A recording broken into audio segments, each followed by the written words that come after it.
சீமான் ஈரோட்டில் பேசும்போது சொல்றாரு, பார்ப்பான் அவன் ஏன் பார்ப்பான், எல்லாரையும் சமமாக பார்ப்பான் பார்ப்பான் அப்படின்றாரு. நம்முடைய காதுகளை மட்டும் நம்ம பத்திரமா வச்சுக்கலன்னா சீமான் அதில் என்ன வேண்டுமானாலும் செய்து விடுவார் அப்படின்றதுக்கு இது மிகச்சிறந்த உதாரணம். 3% எதிர்த்து திருப்பி அடிக்கவே மாட்டார்கள், புள்ளப்பூச்சி அப்பாவி. அந்த 3% பேரை எதிரியாக காட்டி இந்த திருட்டு திராவிடர்கள் இத்தனை ஆண்டு காலம் அரசியல் செஞ்சுட்டாங்கன்றான். பிச்சைக்காரனுக்கு செக்யூரிட்டி பிச்சைக்காரனே அப்படின்ற மாதிரி இந்த சீமான் இந்த அயோக்கியர்களுக்கு சர்டிபிகேட் கொடுக்குறாப்ல. சீமான் என்ன சொல்றாரு, எங்கள்கிட்ட வெடிகுண்டே இருக்குது, நான் வெடிகுண்டை வீச போறேன் அப்படின்னு சீமான் சொல்றாப்ல. இன்னைக்கு அங்க பெரியாரிய தோழர்கள் பிரச்சாரம் நடந்துட்டு இருக்கிறப்ப இன்னைக்கு பெட்ரோல் பாம்பு போட போறேன் அப்படின்னு ஒரே வார்த்தை தான் சொன்னாங்க. சாட்டை துரைமுருகன், இடுமானங்காரத்து எல்லாம் கதறானுங்க ட்விட்டர்ல. பாருங்க ஐயோ பாம்பு போடுறேன்றாங்க, பாருங்க ஐயோ. நீ தான் பெரிய வீரனாச்சடா, எதுக்கு பயப்படுற? ரொம்ப நாளா டவுட் இருந்துச்சு சீமான் மேல இவ்வளவு பாலியல் புகார்கள், கம்ப்ளைண்ட், இப்படி கண்ணீர் கதறல் இதெல்லாம் இருக்குது. அப்படி இருக்கிறப்ப இந்த தேசியத்திற்கு ஒருத்தர் பேராசானா இருக்காரு, அவர் எப்படிப்பட்டவராக இருப்பார் அப்படின்னு ஆராய்ந்து கொண்டு இருந்த பொழுதுதான் தஞ்சாவூரில் பேருந்தில் மணியரசன் பயணித்துக் கொண்டு இருக்கும் பொழுது முன் சீட்ல சீட்டு விரல் இடுக்கில் கையை விட்டு ஒரு பெண்ணிடம் பாலியல் சீண்டலில் ஈடுபட்டு சிக்கி இருக்கிறார். மணியரசன் வாயில் மட்டும்தான் தமிழ் தேசியம், அதுவும் தமிழ் தேச இறையாண்மை குடியரசு அப்படின்றாப்ல. ஒரே ஒரு போராட்டம் நடத்த, நீ ஒரே ஒரு நாள் நீயும் சீமானோ நீங்க 2 பேரும் நல்ல அப்பா அத்தாளுக்கு பிறந்திருந்தா வெளியே வாங்கடா, போராட்டம் நடத்தி காட்டுங்க, வெளியே பேசு, தமிழ்நாடு தனிநாடு ஆக வேண்டும் அப்படின்னு சொல்லு. தந்தை பெரியார் செஞ்சாரு. தமிழ்நாடு தவிர்த்த இந்தியாவின் ஒட்டுமொத்த வரைபடத்தை எரித்தார், தேச கொடியை எரித்தார். உன்னால முடியுமா? உன் கூட்டத்தில் எவனாவது இருக்கானா? முதல்ல எரிச்சு காட்டு, பேசி காட்டு. அதுக்கப்புறம் நீ பெரியார் என்ன கிழிச்சாரு, பெரியார் தான் படிக்க வச்சாரா, அதுக்கப்புறமா பேசுவோம். நாம் மீண்டும் அடிமையாக வேண்டும், நாம் பார்ப்பானின் வைப்பாட்டி மக்கள் என்ற அந்த இழிவை சுமக்க வேண்டும் அப்படின்றதுக்காக மணியரசனும் சீமானும் தலை மேல காவடி எடுத்துக்கிட்டு பாப்பானுக்கு இன்னைக்கு சொம்பு தூக்கிட்டு திரியிறானுங்க. தூக்கத்துல எழுப்பி கேட்டா கூட சொல்லுவோம், பெரியார் தான் படிக்க வச்சாராடான்னா ஆமாடா பெரியார் தான் படிக்க வச்சார் அப்படின்னு செருப்பை கழித்து இந்த நாம் தமிழர் நாய்களை அடித்து விரட்ட வேண்டும். நண்பர்கள் அனைவருக்கும் வணக்கம். நான் கல்லூரி 1ஆம் ஆண்டு படிச்சுட்டு இருக்கிறப்ப அப்போதான் எனக்கு எங்கள் ஊரில் இளம்பிள்ளையில் இப்படி சாலையோரமாக போயிட்டு இருந்தேன். பெரியார் படிப்பகம் அப்படின்னு ஒன்று இருந்துச்சு. அதை பார்த்துட்டு இங்கே புத்தகங்கள்லாம் தருவாங்களா படிக்க அப்படின்னு அந்த படிப்பகத்திற்குள் போனேன். அப்போ அது பெரியார் தீக்காவாக இருந்தது. அதற்கு பிறகு அது தீவிகாவாக மாறினுச்சு. அன்றைக்கு ஒரு நாள் நான் அந்த படிப்பகத்துக்குள்ளே போகலை அப்படின்னா எனக்கு எல்லோரையும் போல ஒரு சாதியவாதியாக, மதவாதியாக, ஒரு பிற்போக்குவாதியாக இருந்திருப்பேன். அன்றைக்கு அந்த நூலகத்தில் இருந்த தோழர்கள் எனக்கு படிக்க புத்தகங்கள் கொடுத்து நான் இப்படி பெரியாரை நோக்கி இவ்வளவு தீவிரமாக வந்ததற்கு காரணமும் திவிகா தோழர்கள் தான். இன்னொன்று, நான் முதலாக பார்த்த ஒரு தலைவர், ஒரு வியந்த ஒரு தலைவர், ரொம்ப இவ்வளவு எளிமையாக இருக்காரு. எங்கள் ஊரில் சின்ன சின்ன வீடு திறப்பு விழாவுக்கெல்லாம் திவிகா தோழர்கள் ரொம்ப ஆர்வப்பட்டு தோழரை கூப்பிடுவாங்க. குளத்தூர் மணி தோழரை. அவர் வருவார், ஒரு 40 பேர் 50 பேர் உட்காந்துருப்போம், ஒரு சின்ன மைக் இருக்கும், அது முன்னாடி பேசுவார். அப்படி ரொம்ப வியப்பாக இருக்கும். அன்றைக்கு நான் அவர் பக்கத்தில் நின்று புகைப்படம் எடுப்பதையே ஒரு பெரிய விஷயமா கருதிட்டு இருந்தேன். இன்றைக்கு அவரோடு இந்த மேடையில் பேசுவது எனக்கு ரொம்ப நெகிழ்ச்சியாக இருக்கிறது. அதுபோக பல ஜாம்பவான்கள் இங்கே இருக்கிறீங்க. தமிழ் காமராசன் ஐயா இருக்காரு, பெல்ராஜன் ஐயா இருக்காரு, மகிழன் ஐயா இருக்காரு. எல்லாம் குற்றங்குறை இருந்தால் மன்னித்து விடுங்கள், நான் உரைக்குள் போறேன். அதாவது சீமான் ஈரோட்டில் பேசும்போது தோழர் குறிப்பிட்டதை போல சொல்றாரு, பார்ப்பான் அவன் ஏன் பார்ப்பான், எல்லாரையும் சமமாக பார்ப்பான் பார்ப்பான் அப்படின்றாரு. நம்முடைய காதுகளை மட்டும் நம்ம பத்திரமா வச்சுக்கலன்னா சீமான் அதில் என்ன வேண்டுமானாலும் செய்து விடுவார் அப்படின்றதுக்கு இது மிகச்சிறந்த உதாரணம். இது வெட்கமா இல்லை கொஞ்சம் கூட? இதை விட ஒருத்தன் பாப்பானுக்கு சொம்பு தூக்க முடியுமா? ஒரு இழி பிறவி, நான் சூத்திரன் தான் என்பதை ஒற்றுக்கொண்ட ஒரு பிறவி யாராவது இருக்க முடியுமா? இப்ப தமிழ்நாட்டில் நடந்து கொண்டு இருக்கின்ற போராட்டமே சுயமரியாதை மிக்க தமிழன் இருக்க வேண்டுமா, சூத்திர தமிழனாக இருக்க வேண்டுமா? அந்த போராட்டம் தான் இப்ப நடந்துட்டு இருக்குது. இதை மீண்டும் பழைய காலத்திற்கு மாற்ற வேண்டும். ஒரு சூத்திர தமிழனாக, அடிமை தமிழனாக, ஒரு பஞ்சம தமிழனாக தமிழர்களை மீண்டும் மாற்ற வேண்டும் என்பதற்காக இந்த RSS பாஜக சங் பரிவார் கும்பலின் ஏவல் நாயாக சீமான் தினசரி குலைத்து கொண்டு இருக்கிறார். சீமான் கூச்சமே இல்லாம கேட்கிறான், ஜனவரி 30 கோட்சே காந்தியாரை படுகொலை செய்த நாள்.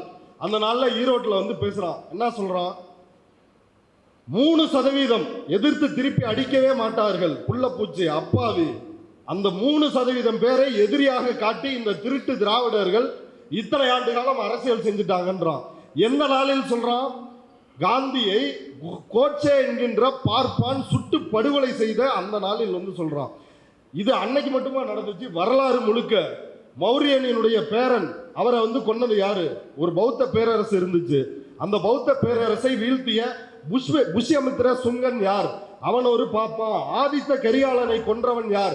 அவன் ஒரு பார்ப்பான். காந்தியை கொன்றது யார்? அவன் ஒரு பார்ப்பான். இப்படி வரலாறு முழுக்க கொலை, கொள்ளை, அட்டூழியம்னு இத்தனை அராஜகங்களையும் பண்ண இந்த பார்ப்பன துரோகிகளை, இந்த பார்ப்பன எதிரிகளை இவன் யோக்கிய அப்படின்னு வந்து சர்டிபிகேட் கொடுக்குறான். பிச்சைக்காரனுக்கு செக்யூரிட்டி பிச்சைக்காரனே அப்படின்ற மாதிரி இந்த சீமான் இந்த அயோக்கியர்களுக்கு சர்டிபிகேட் கொடுக்குறாப்ல. இது அன்றைக்கு மட்டுமா நடந்துச்சு? இன்றைக்கு என்ன நடந்துட்டு இருக்குது நம்ம நாட்டில்? அப்பட்டமான வெளிப்படையான ஒரு பார்ப்பன பனியா சர்வாதிகாரம் நம்முடைய நாட்டில் நடந்து கொண்டு இருக்கிறது. நம்முடைய நாட்டில் பேசியதற்காக, எழுதியதற்காக தினசரி சுட்டு படுகொலை செய்யப்படுறாங்க. அதுவும் சாதாரணமானவங்கள, இந்த நாட்டினுடைய மிகப்பெரிய எழுத்தாளர்கள், அறிவுஜீவிகள், இவர்களை எல்லாம் கொன்று படுகொலை செய்து கொண்டிருக்கிறார்கள். கல்புர்கி, நரேந்திர தபோல்கர், இப்படி நிறைய பேர், கோவிந்த் பன்சாரு, இங்க பெங்களூர்ல கௌரி லங்கேஷ், இப்படி எத்தனை எழுத்தாளர்கள், சிந்தனையாளர்களை இந்த அயோக்கிய RSS பார்ப்பன பனியா கூட்டம் படுகொலை செய்து கொண்டு இருக்கிறது. ஆனா இன்னொரு பக்கம் ஐயையோ அவங்க அப்பாவி, அவங்க பூச்சாண்டி. இப்ப தோழர் சொன்னாரு, அவங்கள பாப்பான், எல்லாரையும் சமமா பாப்பான்னு சொன்னா இதை பாப்பானே நம்ப மாட்டான்டா, அவனே வந்து சிரிப்பான்டா அப்படின்னு வந்து தோழர் சொன்னாரு. அதை போல ஒரு அயோக்கியத்தனத்தை சீமான் வந்து பண்ணிட்டு இருக்கிறாரு. சீமான் என்ன சொல்றாரு? எங்கள்கிட்ட வெடிகுண்டே இருக்குது, நான் வெடிகுண்டை வீச போறேன் அப்படின்னு சீமான் சொல்றாப்ல. அது மட்டும் இல்லாம நான் துப்பாக்கி, பிரபாகரனோட துப்பாக்கி எடுத்துட்டு வரேன் அப்படின்னு வந்து சொல்றாப்ல. இன்னைக்கு அங்க பெரியாரிய தோழர்கள் பிரச்சாரம் நடந்துட்டு இருக்கிறப்ப இன்னைக்கு பெட்ரோல் பாம்பு போட போறேன் அப்படின்னு ஒரே வார்த்தை தான் சொன்னாங்க. சாட்டை துரைமுருகன், இடுமானங்காரத்தி எல்லாம் கதறானுங்க ட்விட்டர்ல. பாருங்க ஐயோ பாம்பு போடுறேன்றாங்க, பாருங்க ஐயோ. நீ தான் பெரிய வீரனாச்சடா, எதுக்கு பயப்படுற? விவாதத்துக்கு இங்க சந்தோஷ் தோழர் இருக்கிறாரு. உன்னை விவாதத்துக்கு கூப்பிட்டு எவ்வளவு நாள் ஆச்சு? நீ விவாதத்துக்கு ஏன் வரமாட்டுற? அடுத்து இன்னைக்கு கிட்டத்தட்ட 25 நாள் ஆச்சு தந்தை பெரியார் குறித்து அவர் பேசாததை பேசினாருன்னு நீ பொய்யா அவதூற பரப்புன. 20 நாள் ஆயிருச்சு, 25 நாள். இது வரைக்கும் ஏதாவது ஆதாரம் பதில் இருக்குதா? ஒன்றும் இல்லை. இதுக்கு கூட சேர்ந்து அதிமுகவை சார்ந்த கல்யாண சுந்தரம் கொத்தடிமை கூட்டத்தில் இன்னொரு கொத்தடிமை, அந்த கொத்தடிமை வந்து நேற்று பேட்டி கொடுத்துருக்குது. ஆமா, பெரியார் இப்படியெல்லாம் ஆபாசமாக தாயோடு போ மகளோடு போ அப்படின்னு பேசியதா இந்த அறிவு கட்ட ஜென்மம் வந்து ஒரு பேட்டி வந்து கொடுத்துருக்குது. இப்படி சுரணையற்றவர்களுடைய கூட்டம் தான் அதிகமாக இருக்கிறது. இப்போ தலைப்புக்குள்ள வருவோம். சீமான், மணியரசன், பார்ப்பன கைக்கூலிகள் அப்படின்றது. இப்போ சீமானினுடைய கொள்கை என்ன? சீமான் தன்னுடைய கொள்கை ஆவணத்தில் ஆரியன் என்றால் என்னவென்று வரையறுத்திருக்கிறார். ஆரியர்கள் என்றால் சீரியவன், உயர்ந்தவன் அப்படின்றது பொருள் அப்படின்றத சீமான் தன்னுடைய கொள்கை ஆவணத்தில் வைத்திருக்கிறார். அப்ப தமிழன்னா என்ன பொருள்? தாழ்வானவன் அர்த்தமா, கீழானவன் அர்த்தமா, என்ன பொருள்? இப்போ சீமான் தன்னுடைய கோட்பாட்டிலேயே ஆரியர்களை உயர்வாக தூக்கி பிடிக்கின்ற ஒரு கொள்கையை வச்சிருக்கிறாரு. அது மட்டும் இல்லாமல் சக தேசிய இனங்கள், குறிப்பாக தமிழிலிருந்து உருவான கன்னடம், துளு, மலையாளம், இது போன்ற தேசிய இனங்களை எதிரிகளாக காட்டி உண்மையாக இந்தியாவில் உள்ள அனைத்து தேசிய இனங்களையும் அடிமைப்படுத்தி வைத்துக் கொண்டிருக்கின்ற, இந்தியாவை ஒரு தேசிய இனங்களின் சிறை கூடாரமாக மாற்றி வைத்திருக்கின்ற இந்த பார்ப்பனர்களை தமிழர்கள் என்று வரையறுக்கிறார். சீமான் என்ன சொல்றாருன்னா, ஒரு பக்கம் அனைத்து ஜாதியினரும் அர்ச்சகராவதை விட அன்னை தமிழ் மொழி அர்ச்சனை மொழி ஆனால் போதும் அப்படின்ற ஒரு கோட்பாடை வைக்கிறாரு. இது எவ்வளவு இழிவான கேவலமான ஒரு கோட்பாடு. தந்தை பெரியார் வந்து போராட்டம் நடத்தினார். எதற்காக நடத்தினார்? கருவறையில் தமிழரும் நுழைய முடியவில்லை, தமிழும் நுழைய முடியவில்லை, இந்த தீட்டு ஒழித்தாக வேண்டும் அப்படின்னு போராட்டங்களை நடத்தினார். ஆனால் சீமானனுடைய போராட்டம் என்னவாக இருக்குதுன்னா, அன்னை தமிழ் மொழி அர்ச்சனை மொழி ஆனா போதுமா? அப்ப என்ன தமிழை வெளியே நின்றுட்டு இருக்கணுமா? தமிழை சூத்திர பட்டத்தை வந்து ஏத்துக்கணுமா?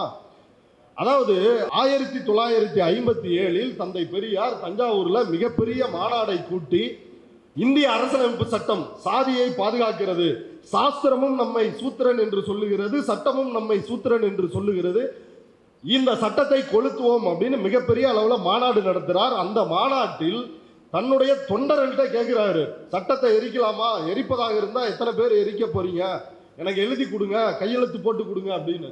அப்படி லட்சக்கணக்கான பேர் கூடிய கூட்டத்தில் அப்படி முடிவெடுத்து தந்தை பெரியார் 1957 இந்திய அரசியலமைப்பு சட்டத்தை கொளுத்தினார். கிட்டத்தட்ட 10,000க்கும் மேற்பட்ட தோழர்கள் அந்த போராட்டத்தில் வந்து கலந்து கொண்டாங்க. குழந்தையோடு குட்டியோடு குடும்பத்தோடு அந்த போராட்டத்தில் வந்து கலந்துக்கிட்டாங்க. எதுக்காக கலந்துக்கிட்டாங்க? தமிழன் சூத்திரனா இருக்கக்கூடாது, இவன் பாப்பானின் வைப்பாட்டி மகன் என்கின்ற அந்த இழி சொல்லை சுமக்க கூடாது, பிறப்பின் அடிப்படையில் அப்படி ஒரு இழிவு இருக்கக்கூடாது அப்படின்றதுக்காக தந்தை பெரியார் அப்படி ஒரு போராட்டத்தை நடத்தினார்.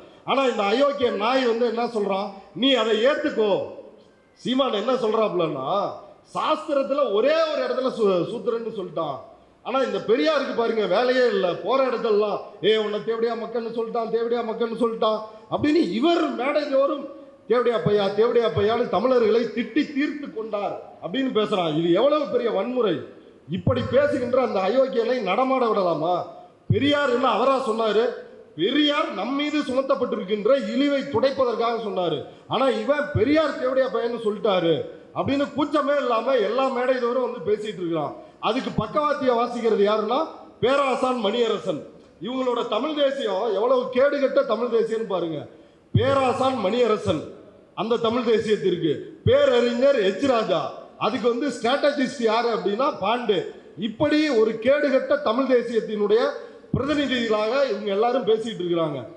பெரியார் சட்ட எரிப்பு போராட்டம் மட்டுமா பண்ணாரு?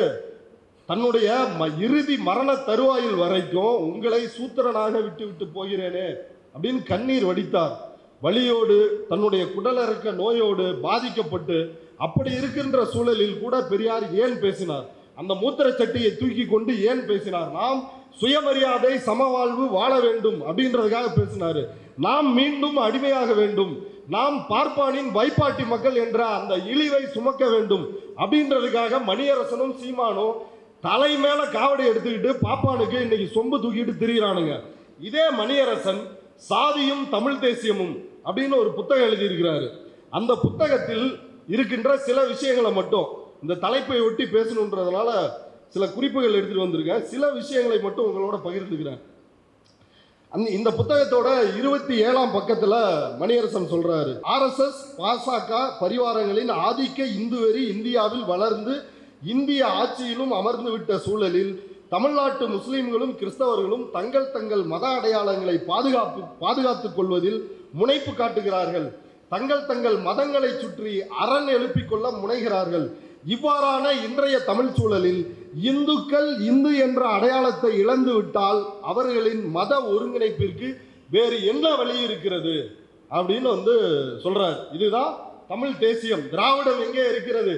சங்க இலக்கியத்தில் இருக்கிறதா, அங்கு இருக்குதா, இங்கு இருக்குதான்னு கேள்வி எழுப்புகின்ற இந்த மணியரசனுக்கு இந்து என்ற சொல் எங்கே இருக்கிறது அப்படின்னு ஆதாரம் கொடுப்பாரா? இவர் இந்துன்னு சொல்றது பேர் என்ன? இழிவு தானே, வேற என்ன இருக்கு? இந்து மதத்தை ஏற்றுக்கொண்டால் அதுல என்ன நீ சூத்திரன்ற இழிவை எப்படி துடைப்ப? அதுக்கு ஏதாவது போராட்டம் நடத்தி இருக்கிறியா? மணியரசன் வந்து வாயில் மட்டும்தான் தமிழ் தேசியம், அதுவும் தமிழ் தேச இறையாண்மை குடியரசு அப்படின்றாப்ல. ஒரே ஒரு போராட்டம் நடத்த பெரியார் சட்டத்தை எரிச்சிருக்கிறாரு. இந்த முதல் அரசியல் சட்ட திருத்தத்திற்கு காரணமாக இருந்திருக்கிறார். என்னென்னவோ பண்ணிருக்கிறாரு.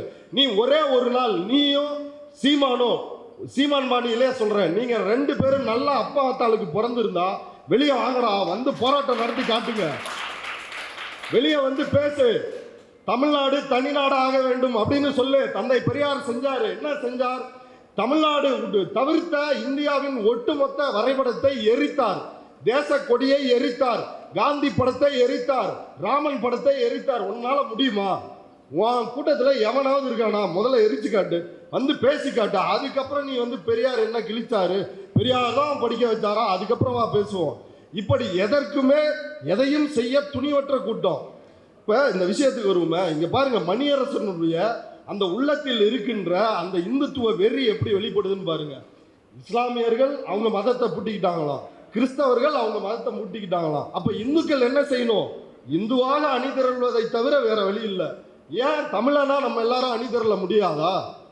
நீங்க எல்லாருமே அதான சொல்றீங்க, தமிழர்ன்றீங்கல்ல. பெரியாரும் அதைத்தான் சொன்னார். தமிழர் என்று ஏன் ஒருங்கிணைய முடியாது? இது முதல் கேள்வி.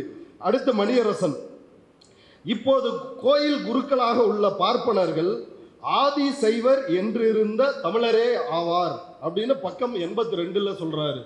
பார்ப்பனர்கள், அதாவது ஆதி சைவர்கள், ஆதி சிவாச்சாரியார்கள் என்று இன்றைக்கு சொல்லப்படுகின்ற பார்ப்பனர்கள் அவர்கள் தமிழர்களே அப்படின்னு வந்து சொல்றாரு. சரி, அவங்க தமிழர்களா இருக்கட்டும், அது நமக்கு பிரச்சனை இல்லை. ஆனால் இந்த தமிழர்கள் என்ன செய்கிறார்கள்? இன்னைக்கு அனைத்து ஜாதியினரும் அர்ச்சகராக வேண்டும் அப்படின்னு சொல்லி தமிழ்நாடு அரசு சட்டம் இயற்றி அதை நடைமுறைப்படுத்தி எல்லா வேலையும் பார்த்துட்டு இருக்குது. ஆனால் இந்த ஆதி சிவாச்சாரியார்கள் ஆகமம் தெரியாதவன் சூத்திரன் எல்லாம் அர்ச்சகராகிறான், இதை தடுக்க வேண்டும் அப்படின்னு சொல்லி போய் உச்ச நீதிமன்றத்தில் வழக்கு போட்டு இன்னைக்கு ஸ்டே வாங்கி வச்சிருக்கிறாங்க. தமிழ்நாடு அரசு தமிழில் அர்ச்சனை, தமிழன் அர்ச்சகனாக வேண்டும் என்று போடப்பட்ட அந்த சட்டத்தை இப்போ வரைக்கும் ஸ்டேல வச்சிருக்கிறதுக்கு காரணம் யாரு? இதே இந்த ஆதி சிவாச்சாரியார்கள், இந்த பார்ப்பன கும்பல் தான். அவர்கள் தமிழர்கள் அப்படின்னு வந்து மணியரசன் கொண்டாடுகிறார். அடுத்து, இது மாதிரி நீங்க யாருமே படிச்சிருக்க மாட்டீங்க, நானுமே ஆச்சரியப்படுறேன். மணியரசன் என்ன சொல்றாருன்னா, பக்கம் 53, சாதியும் தமிழ் தேசியம், அம்பேத்கர் வலியுறுத்திய இந்திய கலாச்சாரம் எது அப்படின்னு ஒரு கேள்வி எழுப்பி சாரத்தில் பிராமண கலாச்சாரம் தான் அப்படின்னு பதில் அளிக்கிறார். அடுத்து, அம்பேத்கர் வலியுறுத்திய இந்திய கலாச்சாரம் இந்து கலாச்சாரம் தான் அப்படின்னு அவர் சொல்றார். இதை வந்து உங்களுடைய முடிவுக்கே விட்டுற. அண்ணல் அம்பேத்கர், நான் ஒரு இந்துவாக பிறந்து விட்டேன், இந்துவாக சாக மாட்டேன் அப்படின்னு அறிவித்து விட்டு 10 லட்சம் பேரோட போய் இந்து மதத்தில் இருந்து வெளியேறி பௌத்தத்தை தழுவினார். அந்த அம்பேத்கர் வலியுறுத்தியது பிராமண கலாச்சாரம் இந்து கலாச்சாரம் என்று ஒருவன் பேசுகிறான் என்றால் இது எவ்வளவு பெரிய அசிங்கம், அநீதி. இவர்கள் பெரியாரை மட்டும் இழிவுபடுத்தவில்லை, இவர்கள் அண்ணல் அம்பேத்கரை இழிவுபடுத்துகிறார்கள். எப்படி RSS பாஜக கும்பல், எப்படி அமித்ஷா அண்ணல் அம்பேத்கரை இழிவுபடுத்தினாரோ அதே வழியில் இவர்கள் இழிவுபடுத்துறாங்க. சீமானுடைய கோட்பாடு இதுல இன்னும் பிரமாதமானது. சீமான் என்ன சொல்றாருன்னா, அம்பேத்கர் பெரியாரை விட்டுருங்க, அவர் வந்து கன்னடர் தெலுங்கர்னு அப்படி ஆக்கிட்டானுங்க, அம்பேத்கர் உன் தலைவரா இல்லையா அப்படின்ற கேள்வி சீமான்கிட்ட வைக்கும் பொழுது சீமான் சொல்றான், இல்லை என் தலைவர் இல்லை, வழிகாட்டி. ஏன்பா, ஏன் வழிகாட்டி அப்படின்னா, அவர்கள் என்னுடைய ரத்தத்தில் பிறக்கவில்லை, என் ரத்தத்தில் பிறந்திருந்தாதான் தலைவனா ஏற்றுக்குவேன் அப்படின்னு அண்ணல் அம்பேத்கருக்கே மூத்திர ஆராய்ச்சி செய்யக்கூடிய அயோக்கிய கூட்டம் தான் இந்த நாய்ங்க. ஏன் ஏற்றுக்க மாட்டியா? இப்போ உன் ரத்தத்தில் பிறந்தவன் தான் அங்கே இசுசுக்காரை கண்டுபிடிச்சானா? சறுக்குன்னு எடுத்துகிட்டு போறீங்கல்ல, உன் ரத்தத்தில் பிறந்தவன் தான் இந்த எல்லாத்தையும் வந்து கண்டுபிடிச்சிருக்கிறானா? அப்போ இவர்கள் எவ்வளவு பெரிய சாதி வெறி அயோக்கிய கூட்டம் அப்படின்றத புரிஞ்சுக்கணும். அடுத்து, ஜாதி குறித்து மணியரசன் சொல்லுகிறார், நம் நாட்டில் சாதி என்பது கூட்டு தற்காப்பு உணர்ச்சியின் ஒரு வடிவமாகவே நீடிக்கிறது அப்படின்னு பக்கம் 41ல சொல்றாரு. அது என்ன கூட்டு தற்காப்பு உணர்ச்சி? யாருக்கு எதிரான கூட்டு தற்காப்பு உணர்ச்சி? பார்ப்பனர்களுக்கு சூத்திரர்களுக்கு எதிரான கூட்டு தற்காப்பு உணர்ச்சி, சூத்திரர்களுக்கு பஞ்சமர்களுக்கு எதிரான கூட்டு தற்காப்பு உணர்ச்சி. இதுக்கு பேர் கூட்டு தற்காப்பு உணர்ச்சியா? இதுக்கு பேர் அடிமைத்தனம், அடக்குமுறை. இந்த அடக்குமுறையை வந்து எவ்வளவு லாவகமாக கூட்டு தற்காப்பு உணர்ச்சின்னு ஒரு அயோக்கியன் எழுதுகிறான். அவன் வந்து தமிழ் தேசியத்திற்கு பேராசானா.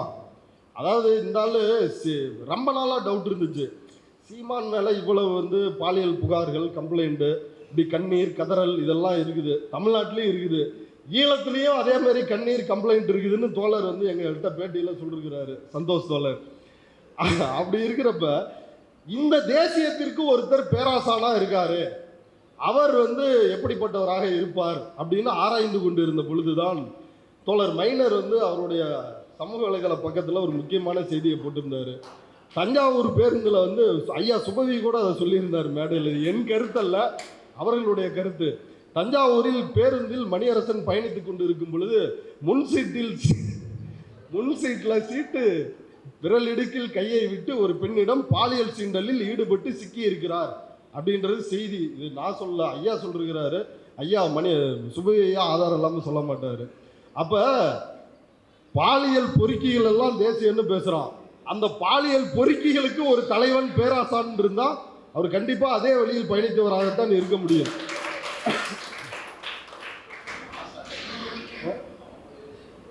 இல்ல அவரு பேராசாம், பையன் ஆசாம், இவர் வந்து தலைவர் சீமானு.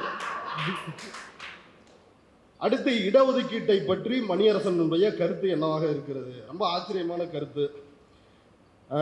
இடஒதுக்கீட்டால் கொஞ்சம் பேர் படித்து வந்திருக்கிறோம், எல்லாம் பண்ணிருக்கிறோம். ஆனால் அப்படின்னு ஒரு இக்கு வைக்கிறாரு. இக்கு வச்சுட்டு இடஒதுக்கீட்டை பற்றி மணியரசன் என்ன சொல்கிறார் என்றால், கடைசியில் கணக்கு பார்த்தால் இடஒதுக்கீடு சாதி சமத்துவத்திற்கு பங்களித்ததை விட சாதி முரண்பாட்டிற்கும் சாதி இறுக்கத்திற்கும் பங்களித்ததே அதிகம். இப்படி சொல்லிருக்கிறாரா?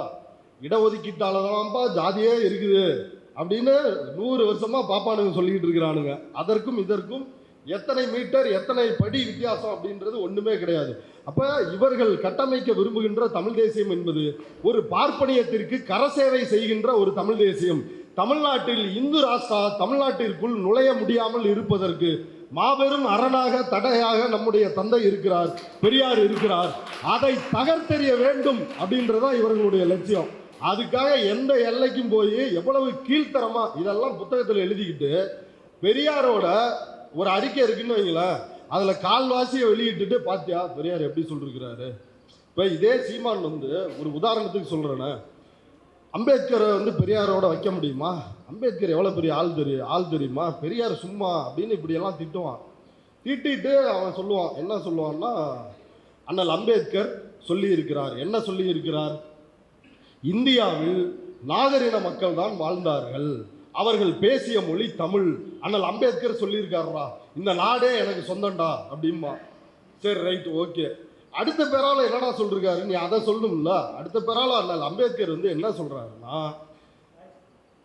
தமிழ் நாகர்கள் தான் இந்தியாவோட மக்களா இருந்தாங்க, அவங்க பேசின மொழி தமிழ். அந்த தமிழ் தான் தமிழ திராவிடம் அப்படின்னு மாறியது. தமிழ் தான் திராவிடம், திராவிடம் தான் தமிழ் அப்படின்னு அண்ணல் அம்பேத்கர் சொல்றாரு. இதை ஏத்துக்க நீ தயாரா? அதான் நம்முடைய கேள்வி. ஆனா இவங்க என்னன்னா, வெட்டி ஒட்டி பரப்புவதில் சீமானுக்கும் மணியரசனுக்கும் தான் போட்டி. மணியரசனுடைய அடுத்த கோட்பாடு என்ன? சாதி ஒழிப்பில் மணியரசனுடைய கோட்பாடு என்ன அப்படின்னா, ஜாதி ஒழிப்பு, ஜாதிய கொடுமை அப்படின்னு பேசணும் அப்படின்னா ஜாதி வளர்ந்துகிட்டே இருக்கும். சரி, இப்ப வேற என்னங்க ஜாதியை ஒழிக்க பண்றது அப்படின்னா, தீண்டாமை ஒழிப்பு அப்படின்னு பேசினா போதும். இதெல்லாம் நான் சொல்லங்க, மணியரசனோட கருத்து. இந்த மாதிரி அயோக்கியத்தனமான கருத்துக்களை வச்சுக்கிட்டு வெள்ளை வேட்டி வெள்ளை சட்டை போட்டு நீ ஊர்ல சுத்திக்கிட்டு இருக்கிற உன்னையெல்லாம் சாணியை கரைச்சி ஊற்றி துரத்தி விடணும். திருமண உறவு அதான முக்கியம். அங்கதான ப்ரொடக்ஷன் நடக்குது. அந்த திருமண உறவு குறித்து என்ன சொல்றாரு? தமிழ் இனமும் வேறு எந்த இனமும் மிக்ஸ் ஆயிடக்கூடாது. மிக்ஸ் ஆயிட்டா தமிழ் பெரும்பான்மை அப்படின்றது செதஞ்சிரும். எப்படி ஆர்எஸ்எஸ் காரர்கள் இந்துக்களின் சிறுபான்மை ஆகிறார்கள், முஸ்லிம்கள் பெரும்பான்மை ஆகிறாங்க அப்படின்னு ஒரு வாதத்தை வைக்கிறார்களோ, அதற்கு நிகரான வாதத்தை மணியரசன் வைக்கிறாரு. இப்ப தமிழ் இனமும் வேறு இனத்தவர்களும் கல்யாணம் பண்ணிக்கூடாது. கல்யாணம் பண்ணிக்கிட்டாங்கன்னா அங்க தமிழர்கள் எண்ணிக்கை குறைவாயிருது. இதனால தமிழர்களுடைய இனம் அப்படின்றது அசுத்தப்பட்டு விடுகிறது. ஒன்று, எண்ணிக்கையில் குறைகிறது இன்னொன்று. இதை ரெண்டையும் இவர் சொல்றாரு. இதனுடைய உச்சகட்டமாக பார்ப்பானை பிராமணன் என்றுதான் சொல்ல வேண்டும், பார்ப்பான் என்று சொல்லுவது நாகரிக குறைவு அப்படின்றாரு. இப்ப இவங்க பாரதியாரை கொண்டாடுறாங்க. பாரதியார் சொல்றாரா இல்லையா, பார்ப்பானை ஐயர் என்ற காலமும் போச்சு அப்படின்றாரு. திருவள்ளுவர் பாப்பான்னு தான் எழுதுறாரு. அவங்களாம் என்ன நாகரிகம் கெட்டவங்களா? பெரியார் பாப்பான்னு சொல்லிட்டா மட்டும் அது நாகரிக குறைச்சல் அப்படின்னா இது எவ்வளவு பெரிய அயோக்கியத்தனம். இப்படி பெரியாரை பத்தி சொல்றப்ப சொல்றாரு, பெரியார் இந்த எலெக்ஷன்ல காங்கிரஸ் கட்சியில நின்ன இந்த பார்ப்பன வேட்பாளரை ஆதரித்தார் தெரியுமா, பிராமணரை. இது இவர் ஆரிய கைக்கூலி அப்படின்னு சொல்றாரு. நீ அந்த கேள்வியை கேட்டால் உன் கட்சியில் பொதுச் செயலாளராக இருக்கக்கூடிய வெங்கட்ராமன் யார்? நீ ஒரு பாப்பானை வச்சுக்கிட்டு தான் இந்த வேலையெல்லாம் பார்த்துட்டு இருக்கிற. நீ பெரியாரை பத்தி பேசுறதுலாம் உனக்கு எந்த அருகதையுமே சுத்தமா கிடையாது. இன்னும் சில விஷயங்கள் சீமான் பேசுகின்ற சில விஷயங்களுக்கு பதில் சொல்லலாம் அப்படின்றதான். காமராஜர் சமீபத்தில் சீமான் பேசுகிறார். காமராஜர் முதல் அரசியலமைப்பு சட்ட திருத்தத்தை கொண்டு வந்தது காமராஜர் அப்படின்ட்டாரு. ரொம்ப அதிர்ச்சி ஆயிருச்சு. என்னடா இவன் பெரியார் ஒரு வருஷம் கஷ்டப்பட்டு போராடி பசங்களை திரட்டி, கல்லூரி மாணவர்களை திரட்டி, தமிழ்நாட்டு அரசியல் கட்சிகளை திரட்டி ஒரு போராட்டம் நடத்தி இருக்கிறாரு. திடீர்னு காமராஜர் தான் காரணம். ஏன்னா ஒரு புகழும் பெரியாருக்கு போயிடக்கூடாது. அவர் செஞ்ச எந்த நன்மையும் பெரியார் தான் செஞ்சாரு அப்படின்னு வெளி உலகத்துக்கு தெரிந்து விடக்கூடாது. அப்படி காவடி எடுக்கிற கும்பல் தான் இந்த கும்பல். அப்ப என்ன நடந்திருக்கு அப்படின்னு படித்து பார்க்கும் பொழுது, தந்தை பெரியார் போராட்டத்துக்கு அழைக்கிறாரு. செண்பகம் துரைராஜ் அந்த கேஸ் எல்லாருக்கும் தெரியும். அதுல என்னன்னா, இங்க இருந்த இடஒதுக்கீட்டை ரத்து செய்து விடுகிறார்கள். தந்தை பெரியார் அதற்கு எதிராக மிகப்பெரிய ஒரு போராட்டத்தை அழைப்பு விடுக்கிறார். அப்படி போராட்டத்திற்கு அழைப்பு விடுக்கும் பொழுது காமராஜர் சொல்றாரு, இவர் பெரியார் அவருடைய காரியத்திற்காக மாணவர்களை தூண்டி விடுகிறார் அப்படின்றாரு. அப்ப தந்தை பெரியார் வந்து சொல்றாரு, என்னோட காரியம்னு இதுல என்னப்பா இருக்குது? என்னோட மக்களை சூத்திரன், பஞ்சம, கீழ் ஜாதி, அவனுக்கு கோயில் இல்லை, குளம் இல்லை, படிக்க பள்ளிக்கூடம் இல்லை, இதுதான் என்னோட சுயநலம். இந்த சுயநலத்துக்காக தான் நான் வந்து பேசிக்கிட்டு இருக்கிறேன். இதை என்னுடைய சுயநலம் என்று சொன்னால் நான் மகிழ்ச்சியா வரவேற்கிறேன். காமராஜர் இப்படி பேசி இருக்க கூடாது அப்படின்னு பெரியார் அன்னைக்கு பேசுறாரு. அப்ப காமராஜரோட ஸ்டாண்டு என்னவா இருக்குது? நாங்க தான் சுப்ரீம் கோர்ட்டுக்கு போறோமே, அங்க தீர்த்துருவோமே அப்படின்றது காமராஜரோட ஸ்டாண்டு. மாணவர்களை போராட்டத்திற்கு பெரியார் தூண்டி விடுகிறார் அப்படின்றது காமராஜருடைய ஸ்டாண்டு. ஆனா பெரியார் வந்து சரியா முடிவு எடுத்தாரு. சுப்ரீம் கோர்ட் ஆகுது, டேஷ் ஆகுது, போராட்டம் தாண்டா இதுக்கு தீர்வு அப்படின்னு தந்தை பெரியார் நடத்திய போராட்டத்தின் விளைவாகத்தான் இந்திய அரசியலமைப்பு சட்டம் 15(4) அப்படின்ற உட்பிரிவு சேர்க்கப்படுகிறது. தமிழ்நாடு மட்டுமல்ல நண்பர்களே, ஒட்டுமொத்த இந்தியாவும் இன்றைக்கு படிப்பதற்கு தந்தை பெரியார் தான் காரணம், பெரியார் தான் காரணம், பெரியார் தான் காரணம். தூக்கத்தில் எழுப்பி கேட்டால் கூட சொல்லுவோம், பெரியார் தான் படிக்க வச்சாராடான்னா ஆமாடா பெரியார் தான் படிக்க வச்சார் அப்படின்னு செருப்பை கழித்து இந்த நாம் தமிழர் நாய்களை அடித்து விரட்ட வேண்டும். அடுத்து வந்து தேவரை தூக்கிட்டு வந்து பெரியாருக்கு எதிராக வைக்கிறது.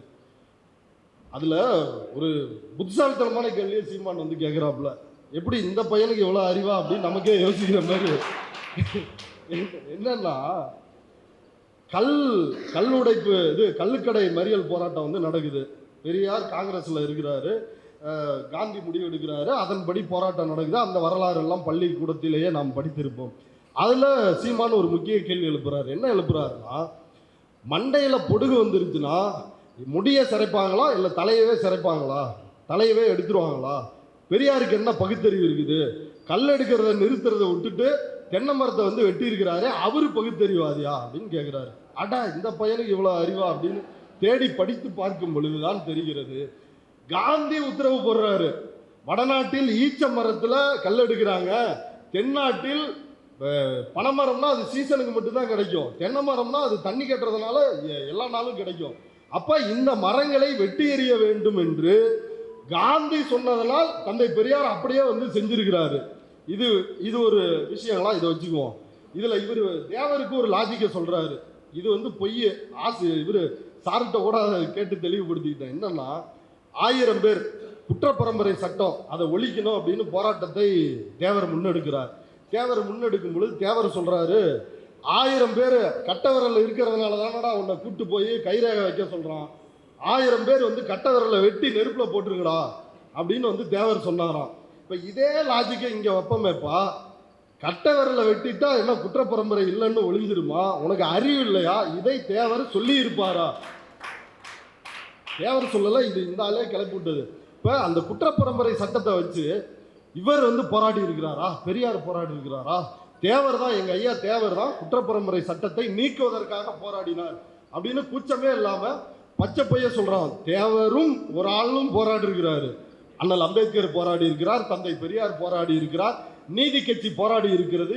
இந்த நீதி கட்சி 1920 பெருங்காமநல்லூர்ல துப்பாக்கி சூடு பிரிட்டிஷ் அரசு நடத்தி 17 தேவர் சமூகத்தவர்களை சுட்டு படுகொலை செய்துறாங்க. அதுக்கு பிறகு நீதி கட்சி வருது.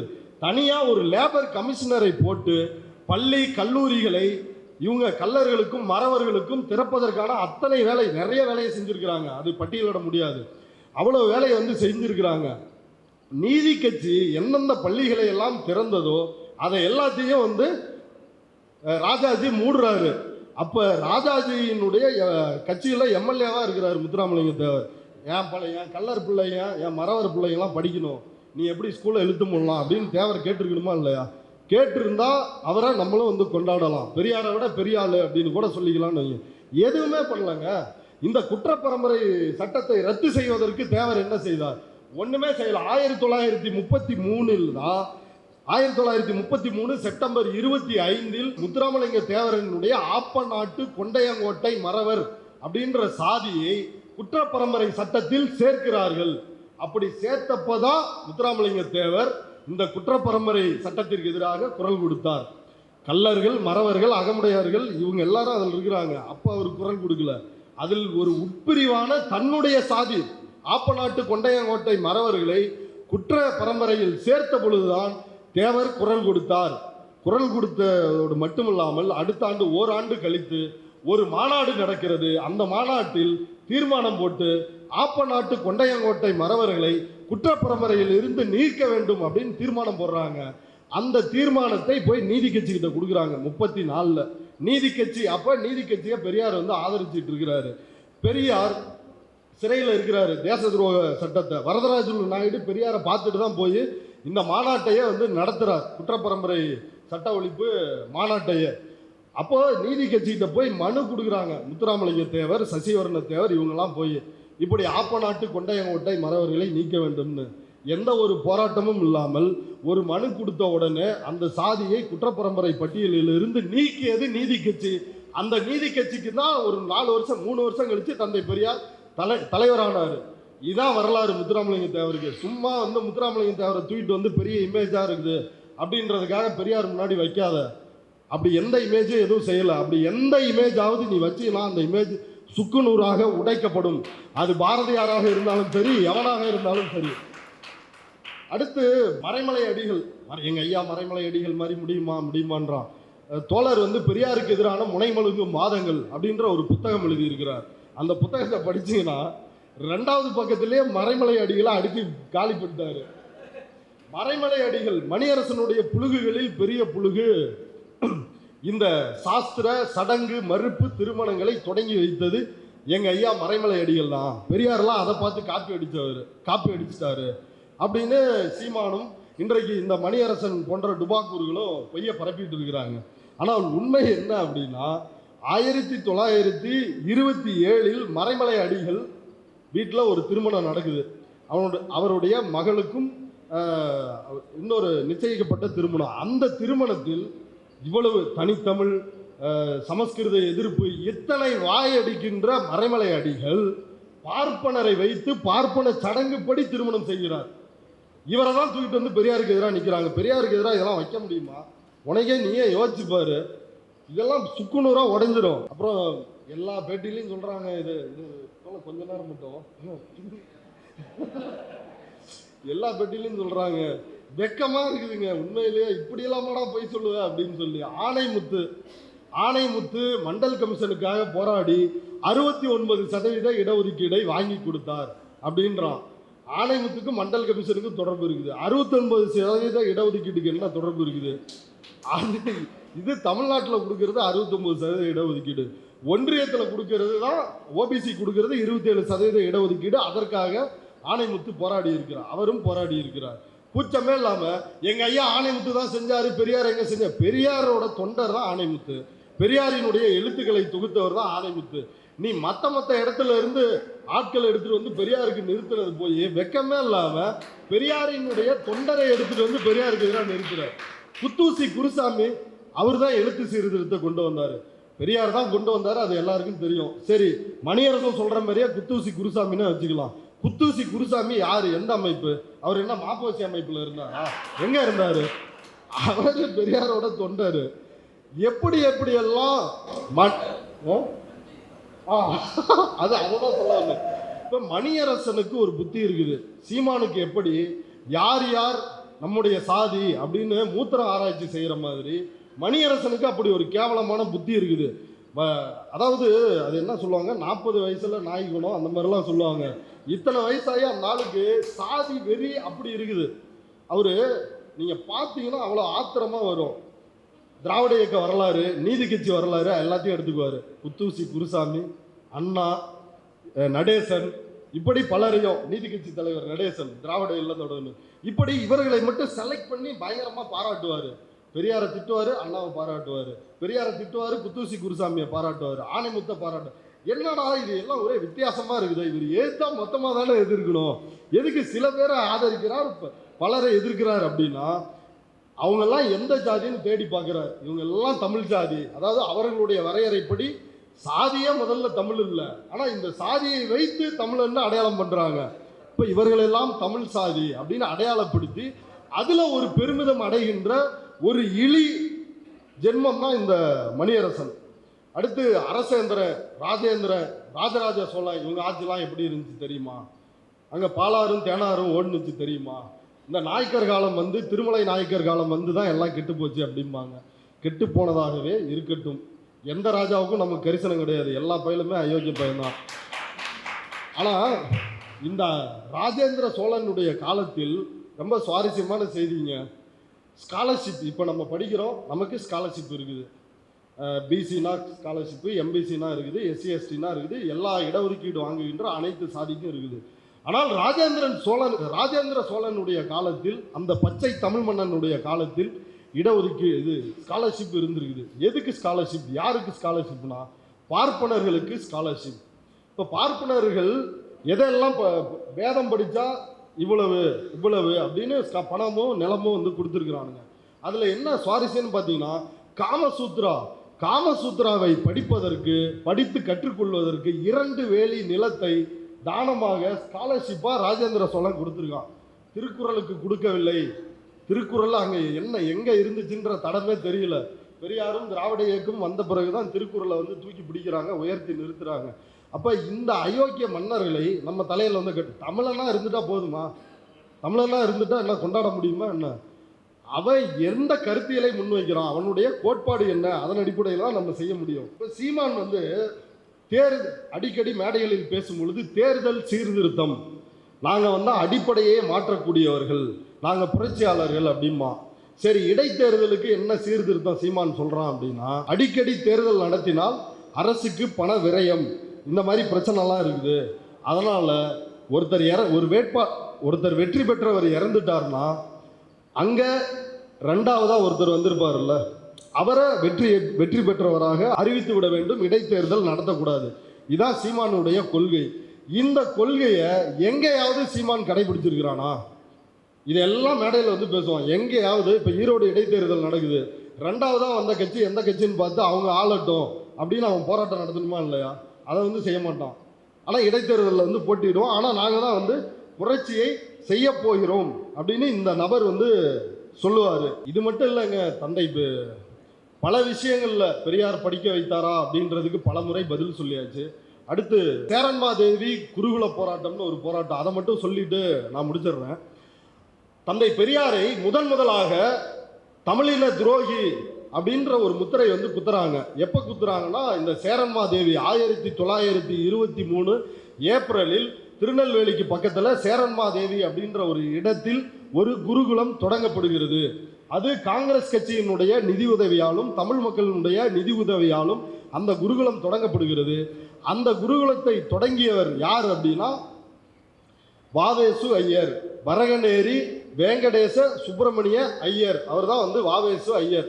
லண்டனில் போய் இது படிச்சுட்டு வர்றாரு, பாரிஸ்டர் படிக்க போய் அங்கே சமஸ்கிருதம் வேதம் மந்திரம் இந்த எல்லாத்தையும் படிச்சுட்டு வந்து அதன் அடிப்படையில் ஒரு குருகுலம் நடத்த வேண்டும் அப்படின்ற வேலையை இங்கு செய்கிறார்கள். தமிழ்நாடு காங்கிரஸ் கமிட்டியினுடைய தலைவராக இருந்த தந்தை பெரியார் 10,000 ரூபாய் அந்த குருகுலத்துக்கு தர்றேன், படிக்க வைக்க போகிறேன்னு சொல்கிறாங்க, தேசபக்திக்காக அந்த குருகுலம் இயங்குன்னு சொல்கிறாங்க அப்படின்னு 10,000 ரூபாய் தந்தை பெரியார் வந்து கொடுக்குறாரு. அப்படி 5,000 ரூபாய் முதல்ல கொடுத்துட்றாங்க.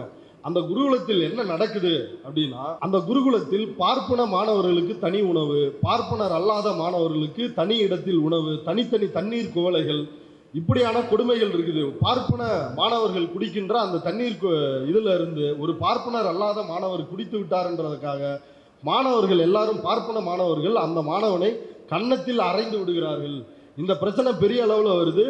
இந்த பிரச்சனையை பெரியார்கிட்ட போகுது. இந்த பையன் அடி வாங்கின பையன் யாரு அப்படின்னா, பின்னாளில் தமிழ்நாட்டின் முதலமைச்சராக பிரீமியராக வந்த ஓமந்தூர் ராமசாமி ரெட்டியார், அவரோட பையன்.